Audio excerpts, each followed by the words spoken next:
এখন টেলিভিশনের সংবাদ প্রচারের পর বিভিন্ন শিক্ষা সামগ্রী পেয়েছেন চাঁপাইনবাবগঞ্জের গোবরাতলা ইউনিয়নের উম্মে মাকতুম অন্ধ মাদ্রাসা ও স্কুলের শিক্ষার্থীরা। বিকেলে উপজেলা প্রশাসন ও উপজেলা সমাজ সেবা কার্যালয়ের সহযোগিতায় ওয়ার্ল্ড ভিশন বাংলাদেশের উদ্যোগে শিক্ষার্থীদের মাঝে এই সামগ্রী দেওয়া হয়।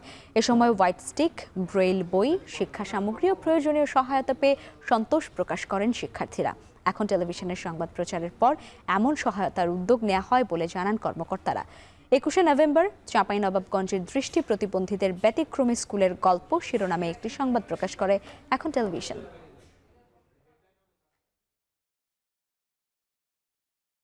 এটার জন্য কিছু করার একটা বিষয় থাকে, তখন মনে করলাম যে 3 তারিখ যত প্রতিবন্ধী দিবস সাংবাদিকদের ভাইদেরকে দাওয়াত দিয়ে আমরা ওখানে আপনাদের এই অনুষ্ঠানের সবাইকে নিয়ে একটা প্রোগ্রাম করবো। স্যার হঠাৎ করে ওয়ার্ল্ড ভিশনের সাথে পরামর্শ করে ওয়ার্ল্ড ভিশন যে সহযোগিতাটা করলো